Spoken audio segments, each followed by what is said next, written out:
Polícia Federal já está analisando todo o material apreendido depois do atentado na Praça dos Três Poderes. Os investigadores querem reconstituir passo a passo a ação de Francisco Vanderlei Luiz. Essa imagem mostra Francisco Vanderlei uma semana antes do ataque ao Supremo Tribunal Federal. A loja fica em Ceilândia, mesma cidade onde ele alugou uma kitnet, a 30 quilômetros de Brasília. Francisco foi atendido pelo dono da loja. Fernando Barra Mansa contou que Francisco foi à loja 2 dias seguidos, 5 e 6 de novembro. E aqui tem um ponto que reafirma a gravidade dessa situação. Nossa equipe fez buscas na residência da Ceilândia. Infelizmente, utilizamos a boa doutrina da nossa instituição, da Polícia Militar também, para fazer a entrada nesse tipo de ambiente. E entramos com um robô, nosso robô antibombas. Entramos na residência, o robô entrou na residência e, ato contínuo, ao abrir uma gaveta para fazer a busca, houve uma explosão. Uma explosão gravíssima que salvou, o uso do robô salvou a vida de alguns policiais que, se tivessem ingressado na residência, certamente não sobreviveriam àquela intensidade da explosão. Bom dia, senhoras e senhores. Hoje é 16 de novembro de 2024. São 9 horas da manhã. A Polícia Federal e o Supremo Tribunal Federal já deixaram claro que tem informações ainda sigilosas sobre o ataque no Distrito Federal e que a resposta a uma única pergunta desvenda todo o caso. A linha central de investigação da Polícia Federal se prende a uma só pergunta: o chaveiro catarinense agiu sozinho? E a resposta já existe. Para descobrir isso, foi investigado o planejamento e o trajeto do homem que detonou os explosivos em frente ao STF. A Polícia Federal vai pedir a quebra, ou melhor, já pediu a quebra dos sigilos bancário, fiscal, telefônico e telemático para reconstruir todos os passos dele e identificar se alguém o ajudou no atentado. A hipótese já dada como certa é de que o chaveiro e empresário da casa noturna teve ajuda e participou de um plano maior. A Polícia Federal colhe depoimentos de vizinha a vendedor de fogos para traçar a rota do homem-bomba. Neste sábado, a PF tem programado mais outros 4 depoimentos. Outra linha de investigação é a motivação do homem. O França, como era conhecido em Rio do Sul, em Santa Catarina, nunca foi engajado ou interessado em política, o que só aconteceu nos últimos anos, a partir da chegada de Jair Bolsonaro ao Planalto em 2019. Chama a atenção da Polícia Federal que no mesmo dia do ataque no Distrito Federal aconteceram outros ataques. O Gabinete de Segurança Institucional, que protege o presidente da República, atirou contra a pessoa que tentou invadir Granja do Torto horas após atentado ao Supremo. A polícia também prendeu em São Paulo um hacker suspeito de ameaça terrorista, também no mesmo dia. Foram quebrados todos os sigilos do extremista, mas o que chama atenção é que ele não tinha preparo para um ataque como aquele e para montar uma armadilha com bomba para tentar matar policiais, diz a Polícia Federal, que também investiga como se deu o processo produtivo dos artefatos utilizados por Vanderlei Luiz, que se explodiu na Praça dos Três Poderes, mas já respondeu a Polícia Federal a uma única pergunta que importa. Respondeu que alguém treinou o extremista para preparar os artefatos que usou no ataque. Disso não há mais dúvida, porque foi um processo intrincado. Antes de prosseguir, eu quero pedir a você que acompanha o blog da Cidadania que se inscreva no canal, deixe seu like e compartilhe esse vídeo. As novas imagens que foram exibidas na imprensa ontem mostram o planejamento e o trajeto do homem que detonou os explosivos em frente ao STF. E os sigilos todos dele já foram quebrados e já 2 celulares dele foram confiscados e estão sendo periciados. A investigação mira celulares, trajeto até o STF e conexão com outros radicais.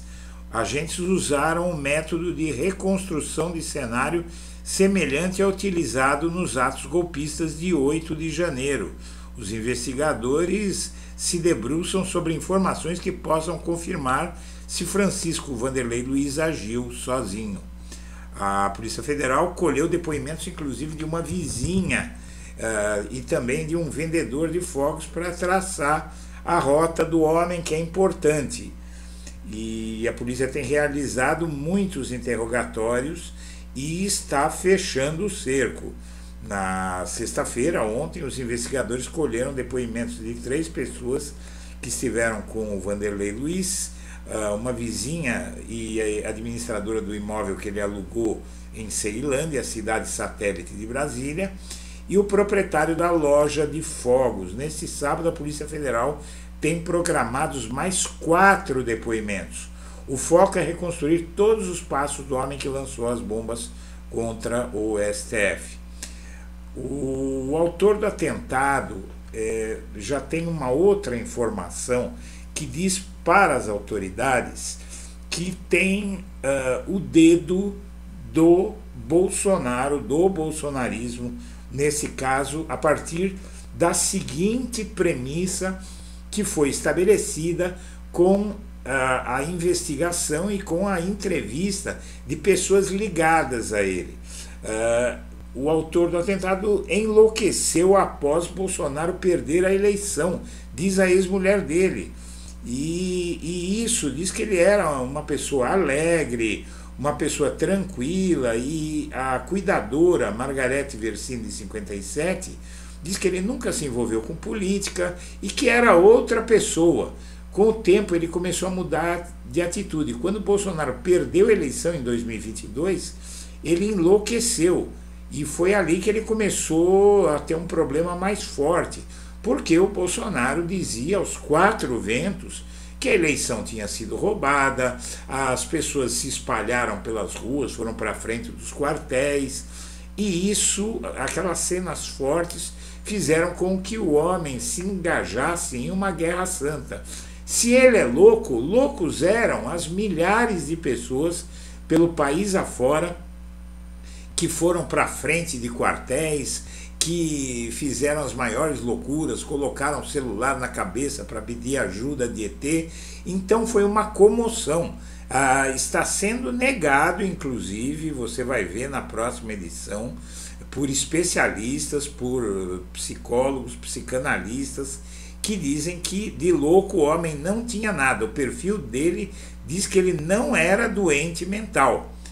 E o GSI, no mesmo dia, teve um episódio, na verdade, no mesmo dia houve 2 episódios de também ameaças a autoridades lá em Brasília, e isso é realmente bastante significativo de que esse caso não foi isolado. O Gabinete de Segurança Institucional atirou contra uma pessoa que tentou invadir a Granja do Torto. Essa notícia circulou o dia inteiro ontem, anteontem, e é muito significativa porque foi horas depois do atentado na Praça dos Três Poderes, e a polícia no mesmo dia prendeu um hacker suspeito que estava ameaçando o STF.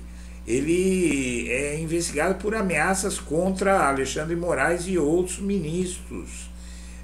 E o fato é que a Polícia Federal, ao pedir a quebra do sigilo do autor do atentado, eles teriam já encontrado algumas informações importantes.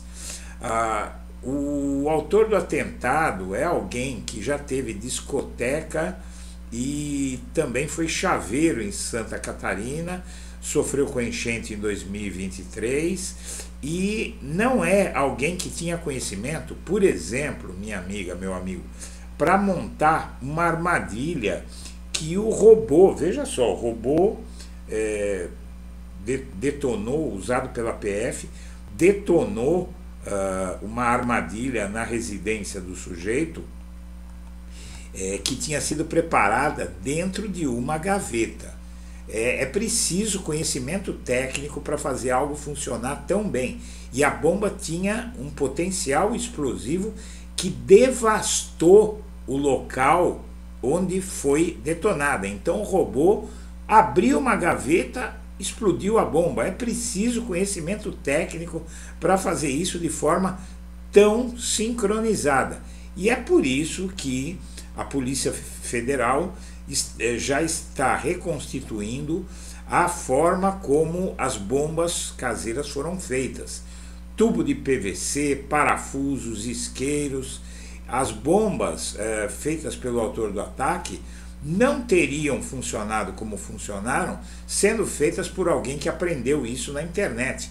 Era preciso conhecimento. Como é que alguém adquire conhecimento para fazer isso do nada? Um sujeito que é chaveiro, que é dono de casa noturna, uma pessoa de vida pacífica, sem nenhuma mancha, de repente ele aprende a fazer tudo isso do nada. A Polícia Federal investiga como se deu o processo produtivo dos artefatos utilizados por Vanderlei Luiz, que se explodiu na Praça dos Três Poderes. Aqui está uma das bombas, não é? E a Polícia Federal apreendeu pelo menos 10 dessas bombas caseiras que teriam sido fabricadas pelo homem-bomba que se explodiu no Supremo. O caso aconteceu na quinta-feira e os explosivos eram do tipo pipes bombs, feitos com canos de PVC recheados com pólvora, parafusos e porcas. A maioria dos artefatos vinha com um isqueiro acoplado na extremidade que tinha a função de acender o pavio. No linguajar da perícia, trata-se de efeitos completos, pois possuem material explosivo, detonador e mecanismos de acionamento que podem ser tanto remotos como manuais. É algo muito profissional. A Polícia Federal colheu o depoimento do dono da loja. Ele gastou cerca de R$ 1.500 e a suspeita é que o homem tenha adaptado os rojões para torná-lo mais potentes. Também seria necessário muito conhecimento para fazer isso. Peritos avaliam que é preciso ter conhecimento técnico para produzir essas bombas artesanais, ou seja, alguém estava com ele, alguém ajudou e participou do plano. Além do chaveiro, ele foi dono de bar e trabalhou como promotor de festas em Rio do Sul, em Santa Catarina, ou seja, não há absolutamente nenhuma possibilidade desse homem poder fazer tudo isso sozinho. Na quinta-feira, o diretor-geral da Polícia Federal, Andrei Rodrigues, afirmou que um dos focos da investigação é o processo produtivo dos artefatos. Segundo ele, as bombas artesanais tinham um grau de lesividade muito grande e simulavam granadas. Vanderlei Luiz ainda carregava consigo um extintor de incêndio cheio de combustível. Segundo a PF, isso poderia ter sido usado como um lança-chamas. Os explosivos não atingiram o efeito esperado porque chovia muito. Veja, ele tinha conhecimento até para fazer um lança-chamas. A bomba ainda deixou alguns artefatos armados na gaveta de um armário da sua casa, que foram detonados quando o robô tocou no móvel. A Polícia Federal quer saber se o homem contou com a ajuda de uma terceira pessoa no seu suposto plano de atacar o Supremo. O morador de rua que costuma dormir perto do Congresso Nacional e mantinha contato com o Vanderlei foi ouvido pela Polícia Federal. Nos últimos dias, os policiais também ouviram a ex-mulher dele. E ela disse que ele tinha um plano para matar Alexandre de Moraes. Uma das linhas de investigação é que ele tramava invadir o Supremo e não conseguiu e se matou em seguida por medo do que viria. Mas você vai ver em breve, na próxima edição, que já foi negado por especialistas, psicólogos, psicanalistas, que esse indivíduo tivesse qualquer problema mental. Tem laudo forense já atestando que não há sinais de problemas psicológicos, de alguma doença mental no agressor. Senhoras e senhores, eu agradeço a atenção e deixo meu abraço para todo mundo.